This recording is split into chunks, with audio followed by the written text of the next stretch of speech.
Bagaimana kita bekerja sama, tapi bukan artinya bekerja sama yang merugikan ya, tapi memperkuat, bersinergi yang memperkuat itu aja.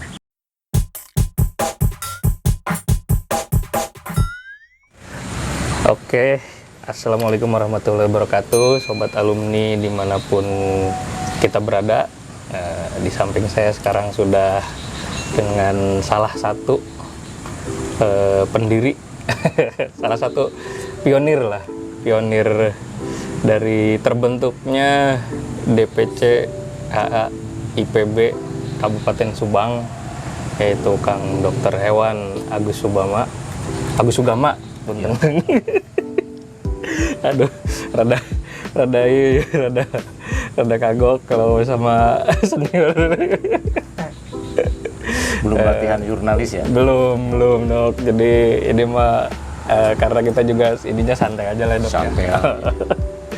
Jadi di sini salah satu ini ya, bukan hanya pionir tapi juga salah satu penyemangat bagi teman-teman muda kita, penggerak himpunan alumni Kabupaten Subang, karena Kelompok CIR ya? iya, kelompok CIR. Jadi kalau ada ya alumni kemana ya tanya kegiatan dicarikan ke Kang Agus kan. Jadi Kang Agus ini salah satu, dulu saya ingat sekali ngobrol sama Perdi, obrolan pertama kenapa bisa terbentuknya himpunan alumni itu di kantornya Kang Agus, ya Kang ya, kalau nggak salah. Saya panggilnya Kang aja ya, Kang Dokter Hewan lah. Iya, Kang aja lah. Iya, karena kita udah ada kayak semacam tidak usah memakai gelar-gelar. Iya, kayak semacam rules tidak tertulis gitu. Iya. Peraturan tidak tertulis bahwasanya kita manggil yang ke senior itu Akang semuanya gitu. Salah satunya Kang Agus Sugama, terus ada lagi yang kemarin yang waktu kita ngobrol di Cimanuk, yaitu Kang Yudi juga salah satu pencetus juga senior yang menyemangati kita untuk selalu aktif di himpunan alumni IPB. Oke Kang Agus, kumaha damang? Alhamdulillah, berkat doa semua. Amin. Kang Agus ini angkatan berapa Kang? Saya Di IPB angkatan 16, masuk tahun 79. Jadi sudah eyang atau opung-opung. Saya membantu. Iya nggak apa-apa lah, itu cuman angka ya Kang. Cuma Tapi angka aja. Semangatnya Kang Agus ini patut kita acungi jempol, karena ya itu tadi yang di awal saya udah ceritakan gitu kan.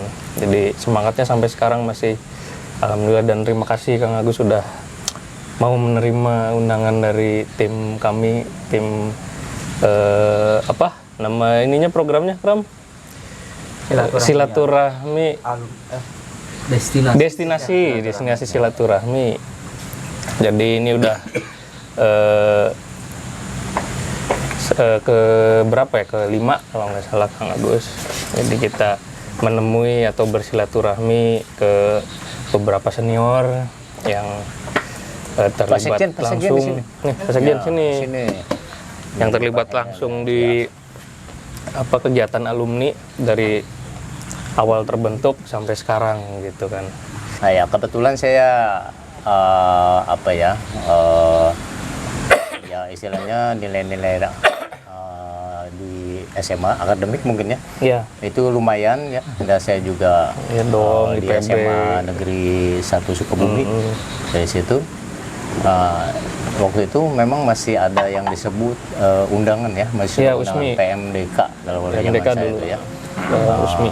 Nah, kalau nggak salah bukan PMDK, apa yang 1 dan 2 aja sudah lupa ya. Ada yang perintis 2 ya, kalau nggak salah perintis 1 sama perintis 2. Ya, kalau saya yang masuk yang perintis 2 mungkin ya, yang bukan ujian umum lah. Iya.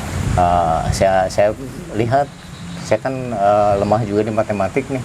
Wah, yang pernah dapat angka yang merah juga nih. Wah, keterima enggak nih gitu ya. Cuman nilai lain kan membantu gitu ya. Nah, saya ya pilih aja udah IPB, itu juga mudah-mudahan keterima gitu ya. Dan hobi saya memang di fotografi ya, di moto-moto gitu sejak SMA juga. Nah, udah itu ya alhamdulillah saya keterima. Ya, itu juga mengejutkan karena saya kan takut juga ya matematik saya. Nah, dulu sistemnya masih sama TPB belum ada penjurusan gitu ya, belum dari tingkat 1 itu. Nah, baru sesudah naik ke tingkat 2, nah, itu bisa penjurusan itu pun juga ada pilihan 1, 2, 3, 4, waktu itu masih 6 fakultas. Nah, kebetulan saya tuh kan bukan mahasiswa berprestasi ya, terus terang aja 3 kali saya ujian matematika nilainya cuma 30. Saya udah deg-degan DO aja ya, terus saya terang aja 30 itu benar-benar ya, dia saya jumlahin aja gitu ya. Tapi begitu saya lihat saya di nilainya dapat D, berarti kan saya masih agak lolos ya, karena dulu sistemnya masih bukan ada remedial ataupun jadi bisa ditutup dengan pelajaran lain. Jadi kalau A bisa menutup D gitu. Karena kata saya, berarti saya walaupun dapat nilainya segitu, berarti ada yang lebih kurang dari saya gitu. Jadi ya udahlah, itu tidak akan memungkinkan saya memilih fakultas. Dulu kan favoritnya Meta dan sebenarnya kehutanan dan sebagainya. Ya udah saya pura-pura aja berprestasi, ya pilih aja yang paling favorit, ya paling bawah aja. Padahal sudah tahu pasti paling paling bawah waktu itu di kedokteran hewan ya. Jadi bagi saya kan saya juga sebenarnya tidak bercita-cita gitu ya. Malahan saya sebenarnya kalau saya tidak kuliah, cita-cita apa? Saya pengen jadi anak buah kapal aja, tukang manggul apa gitu ya. Saya bisa keliling-keliling dunia itu kan namanya juga halu-halu ya. Kalau itu sekarang ya, jadi ya alhamdulillah mungkin juga di kampus juga saya bukan mahasiswa berprestasi, dan sering juga saya kena tegur dosen ya mungkin ya, dan sering diciri ditandai itu ya, mahasiswa yang bandel lah gitu ya. Jadi artinya nyeleneh gitu ya. Tapi bagi saya dengan nyeleneh itu saya jadi kenal dengan dosen dan sebagainya, malahan kadang-kadang lebih dekat dan sebagainya.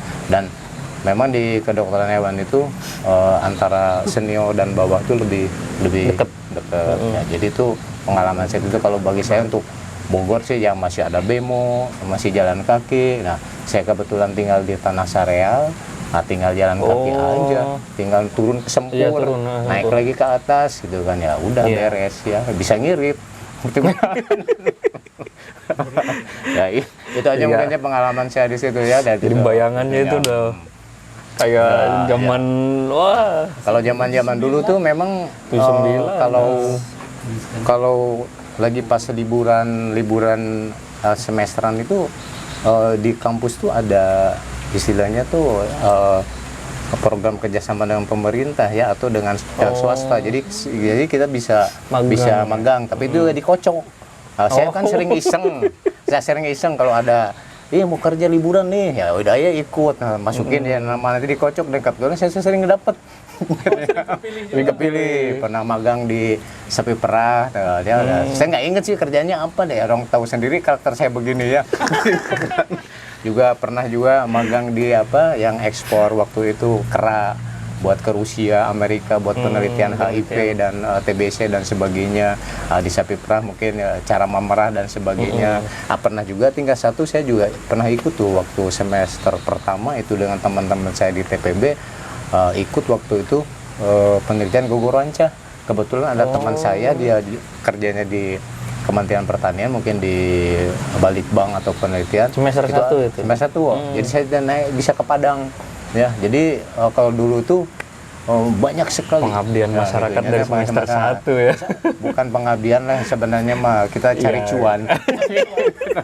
Tapi kan jalan-jalan. Iya, sambil jalan-jalan kan dibayarin semuanya dan sebagainya. Nah, itu sampai mungkin tingkat 3 4 masih ada kayak begitu dulu. Jadi mahasiswa tuh artinya diajak ya, kebetulan saja saya sering dapat lotre diundi, jadi siapa yang mau kerja liburan gitu kan, sering keluar namanya gitu. Oh, berarti itu pernah di penelitian padi gogorancah dulu tahun karena 79. belum ada penjurusan ya, kerjanya paling nyatat-nyatat aja kayak juru catat, juru tulis saja ya, suhu berapa gitu kan, terus kelembaban kan berapa udah kayak masuk gitu kan. fisika dari semester 1 walaupun TPB juga mungkin itu pengalaman saya di IPB gitu ya.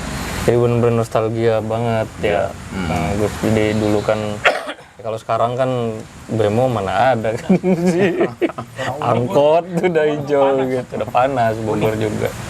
Jadi memang terus masih banyak lapangan juga di situ. Iya, masih banyak proyek-proyek ya. Bang Giman Soeharto itu masih baru pembangunan awal ya. bom minyak, dan juga harga kuliah juga tidak semahal sekarang mungkin. Tapi kalau dikonversikan mungkin ya agak mendekati sih. Agak mendekati. Gitu. Pak, kalau kata buku tulis experience is the best teacher gitu kan. Jadi memang Pengalaman tuh nggak ada sekolahnya. iya nggak ada sekolahnya. Betul. Memang masing pribadi Paling berharga gitu. Ya sudah lulus ya saya masuk ke nyari-nyari kerja gitu ya. Dapatlah saya di Medion, tapi saya tidak passion ya. Artinya loh kok begini kerjanya gitu ya. Dan saya juga pernah waktu ujian komprehensif sama waktu itu almarhum Ibu Kimnya. Iya. Itu almarhum Ibu Kim pernah juga mengatakan kamu mah cocoknya bukan di swasta ya, di negeri.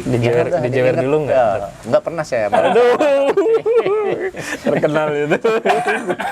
Saya sempat dijewer gitu. Kalau sama Ibu Kim ya memang apa ya, saya juga termasuk masa nyeleneh, pernah juga saya belum lulus ujian Kesmapet tuh. Iya. Ya, teman saya tuh ada tuh yang cantik, dia ahli dia novelis gitu ya, kan suka sergu sama saya praktek.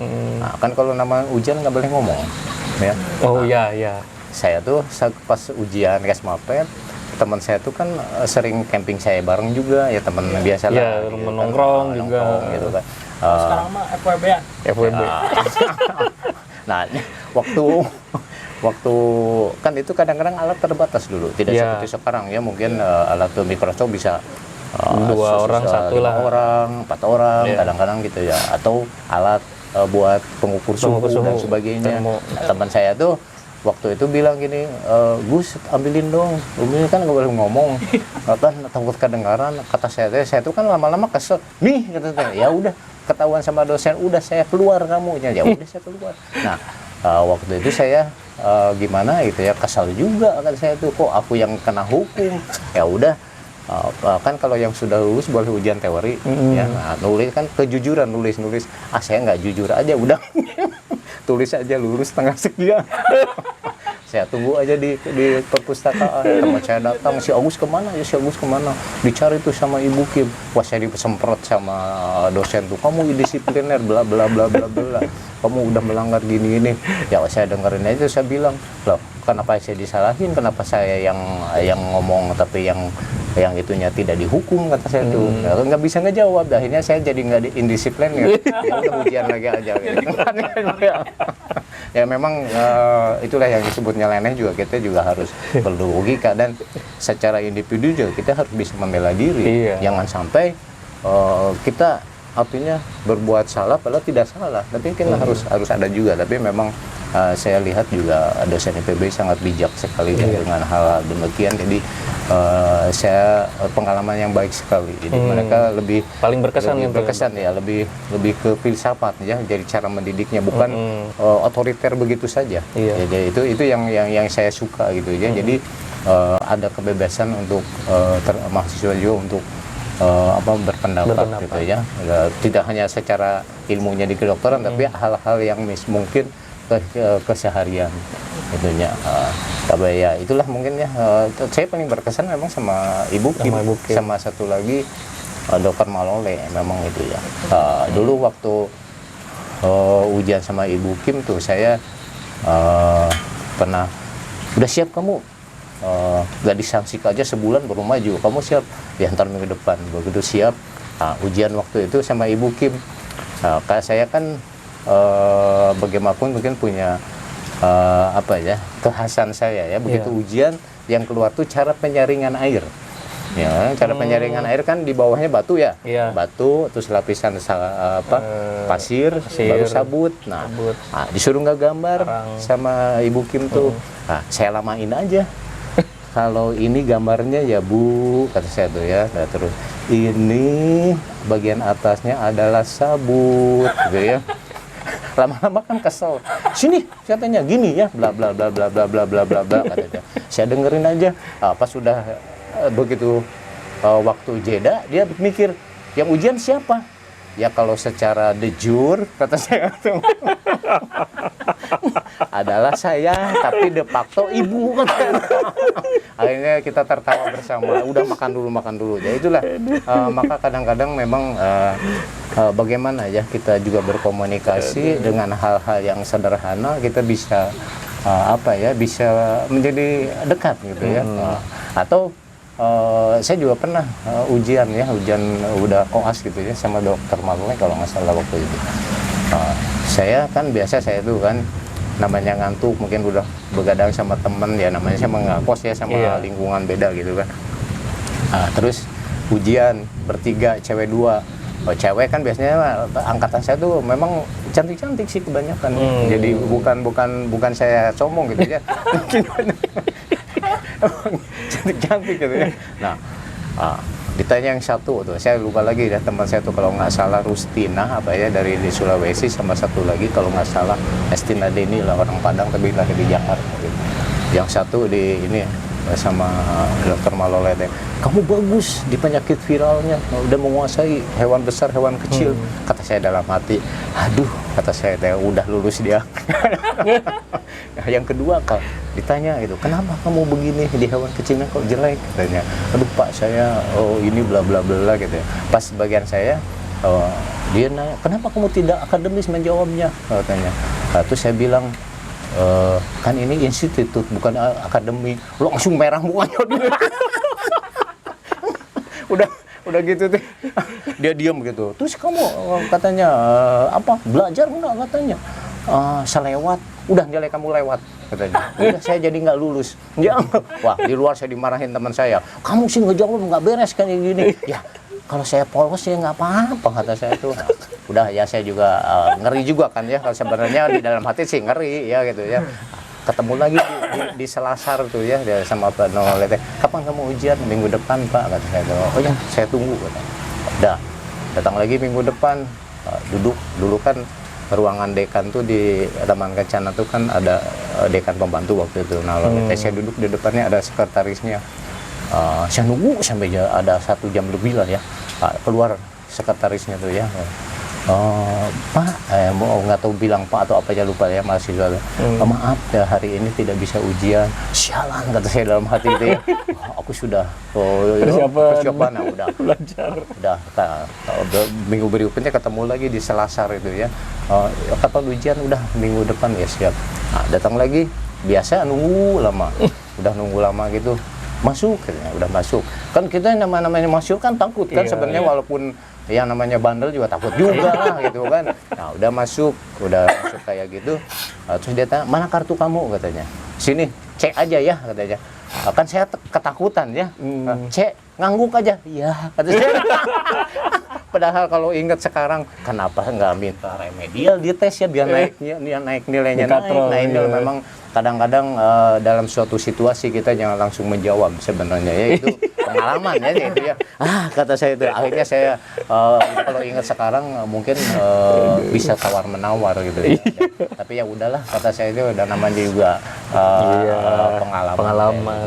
Ya itu aja mungkin pengalaman. Jadi menarik juga sih sebenarnya. Bagi saya tuh memang menarik sih kalau menjalani kehidupan mahasiswa gitu. Nyeleneh. Karena ada sesuatu hal yang mungkin tidak bisa dipublis ya. Udah saya pindah ke Jawa Barat aja. Akhirnya saya masuk di Bandung, dapat setahun. Di sini kosong dokter hewan, saya pindah ke Subang dari tahun 91. Inilah saya mengembangkan bagaimana sebagai birokrat berhubungan, apakah itu dari peternakan, kelompok ternak, dari perusahaan dan sebagainya. Nah, ini memang pengalaman lah yang bisa menceritakan itu. Iya, tapi kan kalau Kang Agus nggak balik lagi ke Jawa Barat terus nggak ke Subang, nanti HIPB nggak ada juga, bisa jadi gitu kan. Kita nggak tahu lah. Kalau memang bercerita jalannya tentang kan ke situ. Tentang ini ya, pembentukan alumni. Ya. Nah, di sini dulu merasa sendiri, ya, nggak ada temen gitu ya. Nah, terus saya cari-cari alumni ada sih memang gitu ya, anak Subang sendiri, tapi ada juga yang di perusahaan, tapi dia dari Bogor ya, dia di peternakan gitu kan.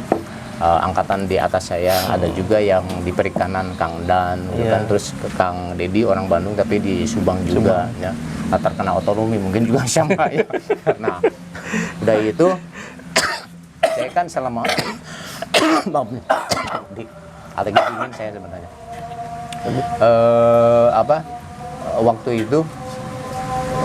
Waktu itu di dinas saya tuh saya 14 tahun sendiri.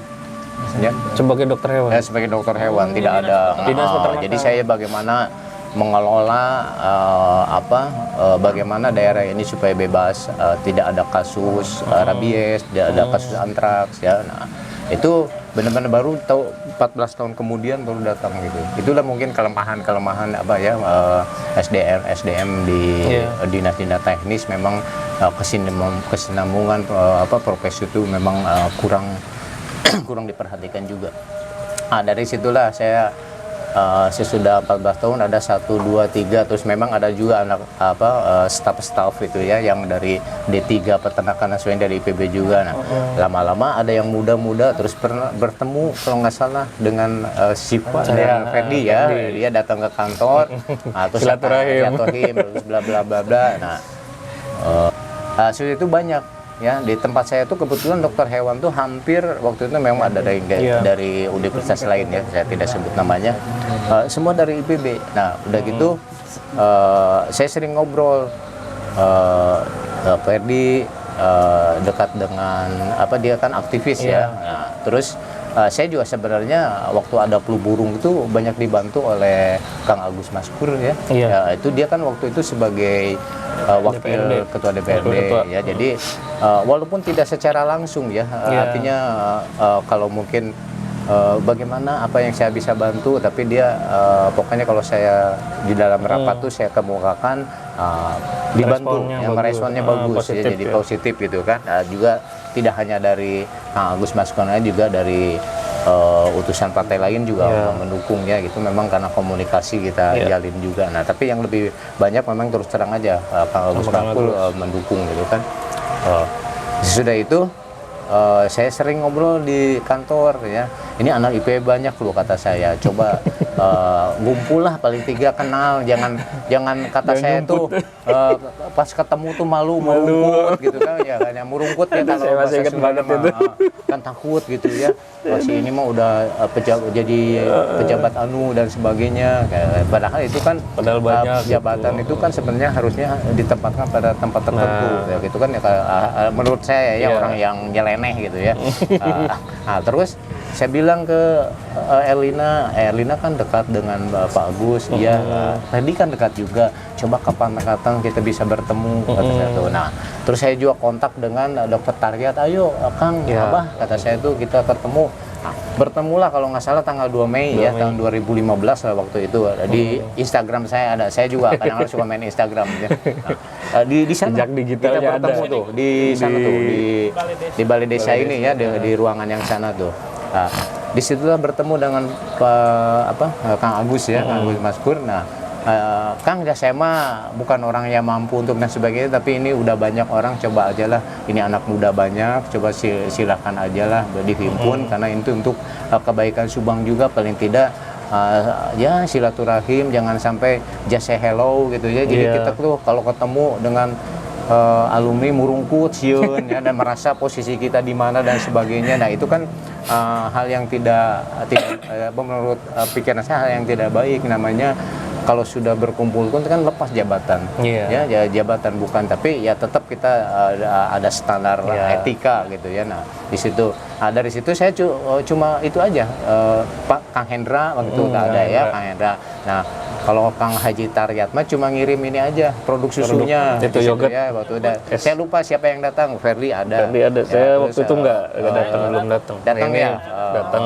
Nah, entah bagaimana, tapi saya juga sering mengikuti di FB, ada pertemuan di rumahnya Kang Wahyudi dan sebagainya. Nah, barulah terbentuk 2000 berapa? 15 juga ya. 2015 ya. Seragamnya masih biru putih ya. Nah, gitu ya. Nah, udah Saya juga diundang, terus saya duduk sebagai apa? Dewan pakar. Ketawa saya, pakar apa saya? Ya nggak apa-apa lah kata saya ya.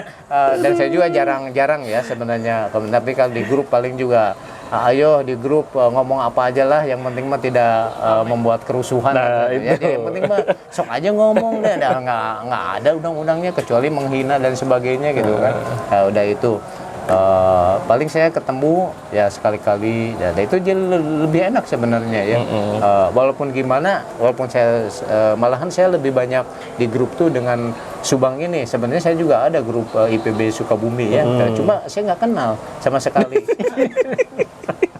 Karena saya lama di sini. Lama di sini ya. Iya, udah dari situ. Dan Lama di itulah Subang. yang dibutuhkan memang bagaimanapun juga komunikasi itu ya.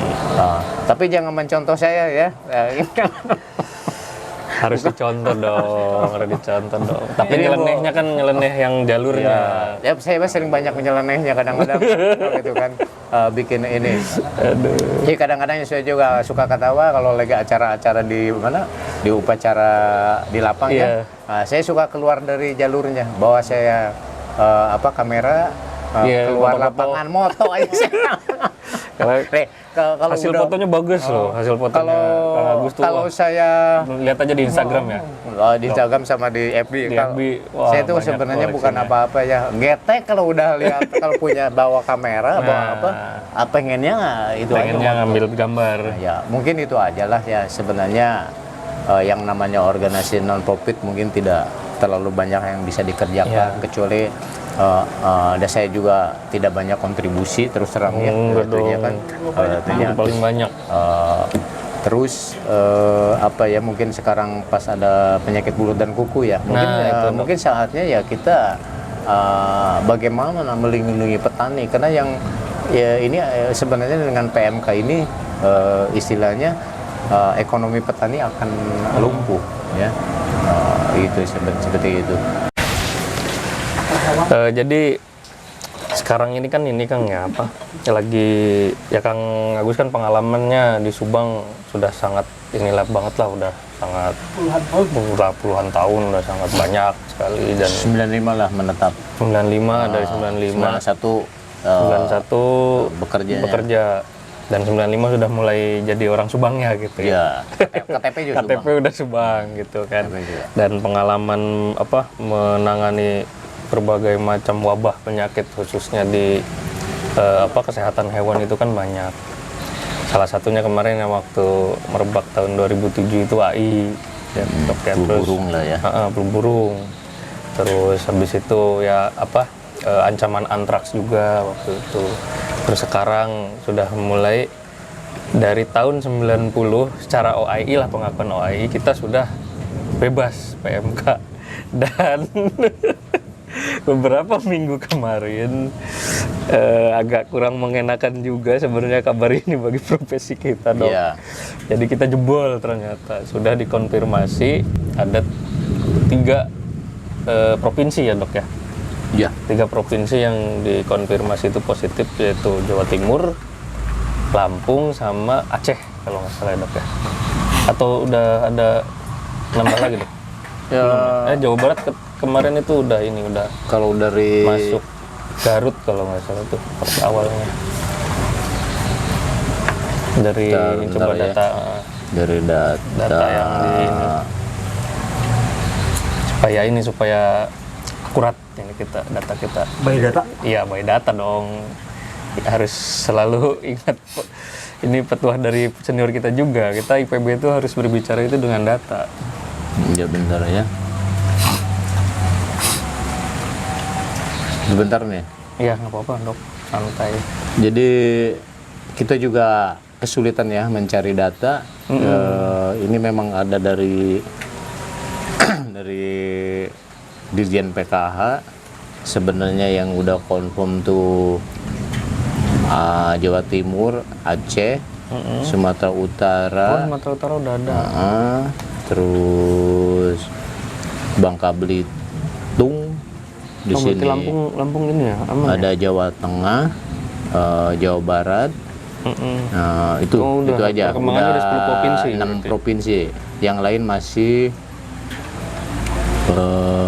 masih waktu ini 10 ini masih terduga, ya? suspek ya itu. Jadi Berarti yang terkonfirmasi 6 provinsi ya suspek, tapi itu kan masih ini harus pengkajian. masih pengkajian. Nah, sekarang menurut dokter gimana gitu dengan adanya dengan aja PMK sebenarnya ini yang adalah puluhan tahun kita bebas gitu. pukulan berat ya, karena memang itu tidak menular kepada manusia, tapi industri peternakan bisa lumpuh, bukan lumpuh ya, artinya tersendat lagi. Karena penyakit Belum 2 strategis tahun yang lalu COVID juga tersendat ya. Nah sekarang kena PMK. Itu kan virusnya itu dari literasi yang saya baca. Itu dengan kondisi yang cocok di bahan yang tertentu itu mulai dari 2 hari sampai 300 hari bisa bertahan hidup. Ya, nah, kedua sifat virusnya itu kan dia tidak beramplop, ya artinya dia dengan desinfektan yang bisa melarutkan lemak itu tidak cocok. Jadi harus desinfektan kan harus tersendiri lagi. Nah kan apakah di lapangan udah tersedia? Nah, itu kan agak merepotkan petani juga. Nah, yang ketiga vaksin itu harus sesuai dengan serotipenya. Ya di lapangan misalnya O ya O, kalau A ya A, SAT 1, SAT 2, SAT 3 atau C. Itu kan kita menunggu dulu hasilnya, dan membuat vaksin kan paling cepat 6 bulan atau 1 tahun. Ya, nah ini di sinilah dengan sifat virusnya cepat menyebar ya, artinya dengan dia pertama dilepaskannya aerosol ya dari pernapasan. Kedua selnya aerosol lewat tinja. Ya, lihat tinja kotoran. Berarti kan kalau misalnya kotorannya dibuang ke sungai atau pas banjir penampungnya limpah, nah itu juga penyebarannya cepat. Nah, terus lewat urin juga. Lewat tinja, urin, sama apa lagi ya, mungkin nanti kita lebih spesifik. Terus juga kalau dia misalnya terbawa angin itu bisa mencapai 10 km ya, dan kalau misalnya lewat arus air ya, itu dibaca literasi malahan bisa sampai 250 sampai 300 kilo. Nah inilah yang sebenarnya penyebarannya bisa cepat. Sebenarnya dia virusnya tidak berbahaya ke manusia, tapi bisa menyebabkan ekonomi dan perdagangan internasional itu lebih menyukai virus ini tidak ada, gitu kan? Karena kerugiannya produksi susu bisa 50%. Ya, nah kalau misalnya terjadi penurunan produksi ya, perdagangan juga lebih terhambat, itu bisa artinya pengendaliannya lama. Dan kita juga sekarang kan lihat juga keuangan negara juga sedang dalam keadaan pelik. Nah inilah jadi memang apa yang harus dilakukan ya, artinya masing-masing pihak harus ada satu komando. Jadi yang di sini yang utama adalah bagaimana pemerintah daerah setempat mengkomando, dan sebagai alumni apa yang harus kita lakukan kan gitu kan. Nah minimal karena paling tidak sosialisasi, ataupun kalau punya bahan ya kita bisa tidak membantu kan. Agak rumit juga memang. Ya. Kalau kita cuma cuap-cuap aja ya kadang-kadang juga cuma seremonial atau apa gitu, tidak ada aksi nyatanya. Jadi karena memang si penyakitnya ini justru dilemanya itu kan ke petani-petani yang kecil lah, ya kan? Karena yang tidak adanya biosecurity, terus dari segi distribusinya juga kan dia tidak tahu itu asalnya dari mana, ininya juga dia beli dari mana, seperti itu. Jadi memang penyadartahuan yang cara untuk saat ini yang bisa dilakukan mungkin, atau ada cara lain lagi, Dok? Ya, karena kendalanya ya, rentang kendalinya ya banyak sekali gitu ya. Semisal alat diagnostik, bahan diagnostik juga terbatas. Ya, karena nanti kalau tidak akan semua bisa didiagnosa ya. Sedangkan dengan penyebaran ini secara logika, walaupun misalnya daerah ini karena belum ada konfirmasi lab ya, Iya. 0 kasus, tapi itu tidak bisa menjamin. Ya, jadi artinya pertama ya ikutin aja lah apa yang dari pusat, surat edaran dari Kementerian Pertanian. Kedua, kita satu komando, mungkin kita juga harus merapat ke Pemda ya. Ketiga, bagaimana memberdayakan sumber-sumber daya yang ada terbatas ya, apakah itu dari dana, dari sumber daya dan sebagainya.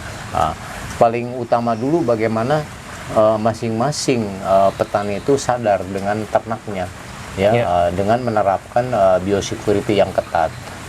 Biosecurity yang ketat juga itu tidak menjamin, apalagi ini aerosol ya. Itu harus divaksin. Vaksin juga belum datang.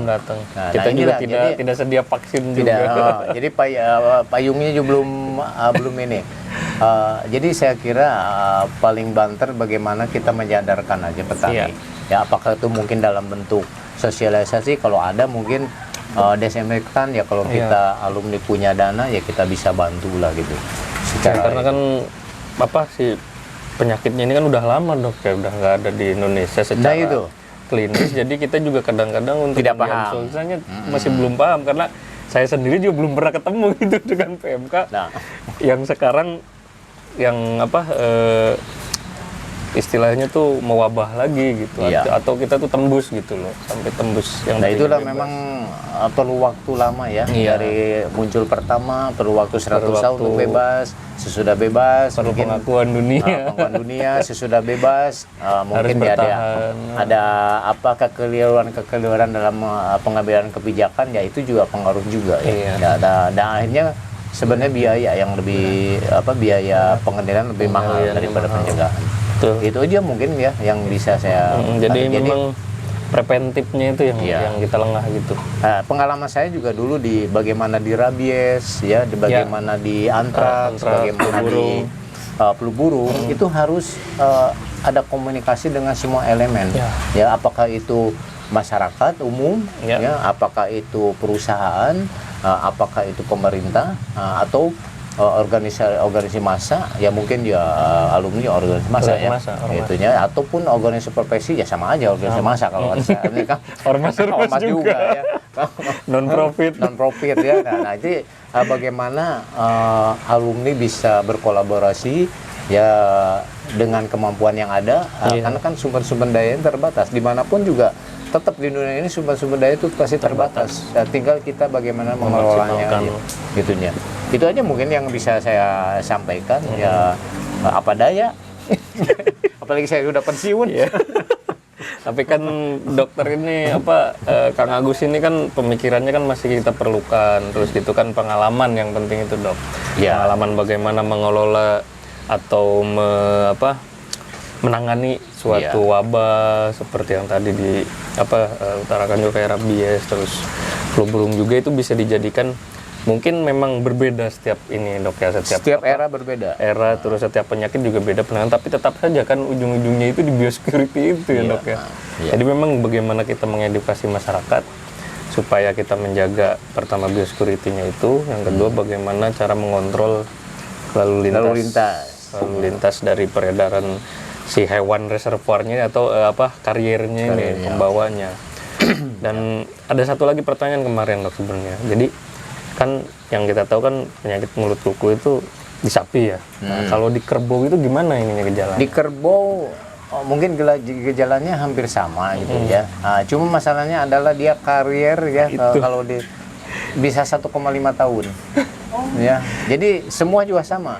Sembuh, jadi kadang-kadang tidak karier ya, jadi ini agak sulit memberantasnya. Kalau sudah karier kan membawa. Nah, kalau babi memang tidak, tapi dia akan mengeluarkan semacam amplifier, dia jadi lebih banyak memperbanyak virus. Ya, lebih banyak memperbanyak dari babi. Jadi di sini lebih banyak varietas yang muncul. Logikanya apalagi di Subang ya, domba karier, sapi karier, nanti domba dan kambing itu gejalanya tidak sejelas dengan sapi.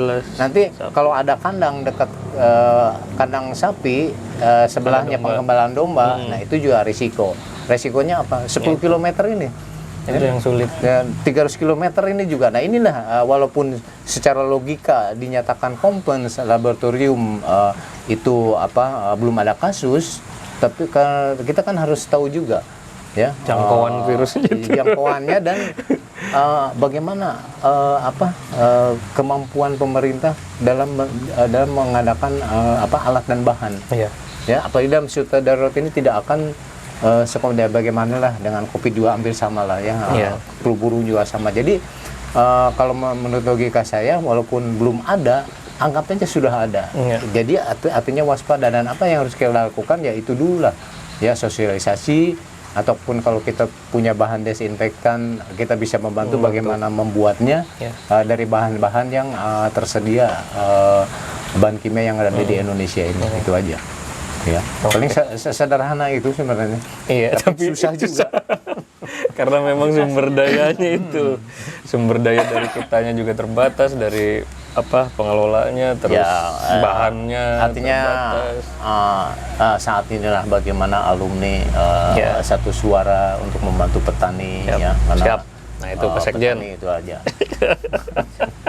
Itu amanah itu sumpah Tridharma Perguruan Tinggi, melindungi daerahnya. Iya. Gitu kan. Kalau kita ada sumpah profesi, mahasiswa yang lain juga ada Tridharma Perguruan Tinggi. Karena namanya suatu bukan musibah ya, karena memang kerusakan di muka bumi itu karena ulah manusia juga ya. Apakah kesalahan kebijakan, apakah kesalahan penanganan dan sebagainya.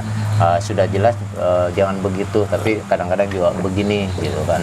Ya itu ya udah, kalau udah terjadi ya semuanya harus bergerak. Tidak perlu lagi salah siapa gitu kan. Sekarang tinggal ayo kita aja mengamankan Subang ini. Ya, dengan semua elemen yang ada. Dari semua stakeholder. Ya, kemampuannya pemikiran, kalau yang punya berlebih ya mungkin materi atau dan sebagainya gitu kan. Kemampuannya leadership ya menggerakkan gitu kan. Itu aja sih. Dan momennya ini udah deket Lebaran haji juga, aduh. Jadi tinggal hitungannya sebulan. Mungkin itu saja ya. Itu. Oke, Dok. Untuk ininya mohon maaf, jangan ditiru yang jelek. Ya. Pengalaman. Dan tidak setiap orang sama passion.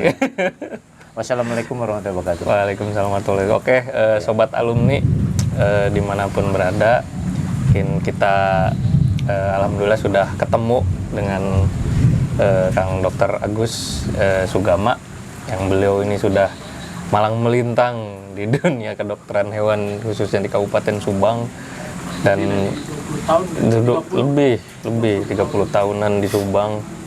Dan beliau walaupun memang bukan orang Subang tapi cinta Subang. Buktinya apa?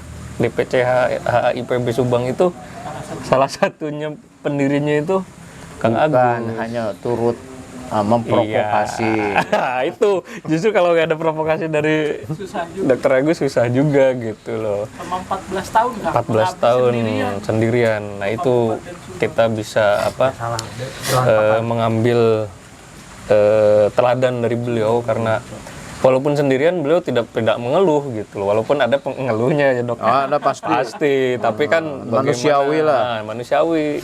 Tapi bagaimana caranya keluhan itu bisa menjadi aksi gitu bagi kita untuk melayani masyarakat, karena beliau kan sebagai satu-satunya dokter hewan di Kabupaten Subang pada saat itu. Ya. Kalau ketemu pengalamannya sangat banyak sekali, makanya ini. Kalau ketemu kolega-koleganya juga ya karena nyeleneh. Nyeleneh.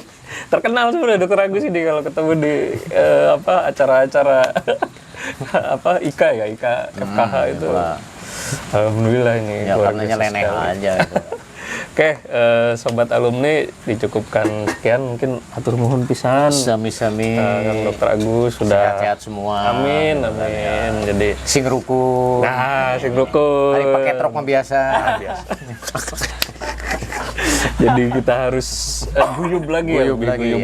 Pokoknya karena kita ini kan di organisasi yang non profit, jadi harus benar-benar kekeluargaan harus pintar cari donatur. Nah, gitu. Tapi jangan jadi pengemis. Nah, gitu. Betul. Oke. Cukup sekian dari saya. Mohon maaf kalau ada kesalahan kata, dan kita sudahi destinasi silaturahmi di episode kali ini. Wassalamualaikum warahmatullahi wabarakatuh.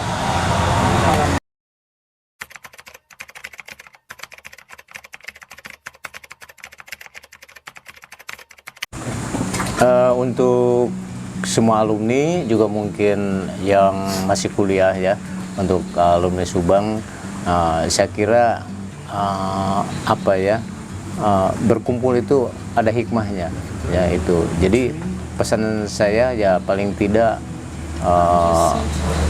setidaknya lah, walaupun jauh atau merantau ya, tapi paling tidak ikutlah di grup itu, ataupun misalnya yang bukan orang Subang juga ikut aja di grup itu ya, karena bagaimanapun juga kalau kita tinggal di suatu tempat, kita kan harus juga mengikuti tradisi setempat ya. Jadi apa yang harus kita lakukan, walaupun sebenarnya misalnya tradisinya berbeda ya di tempat lain ya. Jadi seperti saya juga dulu waktu ke Sumatera Utara ya, di sana ada tradisi namanya adat Dalihan Tolu. Ya saya beli buku dulu, oh orang Batak begini tradisinya, ya paling tidak kita bisa menyesuaikan diri. Yang paling utama memang adalah komunikasi sih ya. Jadi dan jangan merasa apa ya, wah bekerja ini sebenarnya harus benar-benar apa ya, kalau kita apa ya, benar-benar ditekuni lah ya, apalagi misalnya wah di sini nggak ada siapa-siapa, kita sendiri. Nah itu peluang ya. Apalagi saya lihat juga di pendidikan di IPB itu bagaimana individual itu bisa berkarakter ya, itu sebenarnya bagus. Tapi dengan individual berkarakter, kita juga harus bisa bagaimana kita bekerja sama, tapi bukan artinya bekerja sama yang merugikan ya, tapi memperkuat, bersinergi yang memperkuat, itu aja mungkin pesan saya. Jadi dimanapun berkarya, kalau kita merasa bersifat nasionalisme ya itu sama saja ya. Seperti halnya orang Minang, di mana bumi dipijak langit dijunjung, itu aja, tidak ada masalah sebenarnya. Kalau kita memang semua manusia tipikalnya Melayu hampir sama ya, tidak ada perbedaan. Jadi kata orang waktu saya di tanah Batak, katanya orang Batak keras begini, tapi nyatanya tidak. Saya tidak pernah mengalami hal-hal yang disebut orang begini jahat dan sebagainya. Jadi itu memang tergantung individunya. Jadi dimanapun bekerja tekuni, muncak orang Sunda mah ulah hejo tiang ya, namun kalau memang tidak cocok jangan dulu ditinggalkan, cari dulu yang tiangnya yang lain gitu kan. jangan sampai menganggur dan sebagainya gitu kan pengangguran juga beban masyarakat. Kalau bisa ya memang lebih banyak berjiwa entrepreneur, bisa mengajak orang lain ya, jadi artinya bisa memberikan nafkah dan sebagainya. Itu aja mungkin pesan saya ya, tidak banyak, dan guyub-guyub aja lah ya, pakai rok mah dah biasa aja itu. Assalamualaikum warahmatullahi wabarakatuh.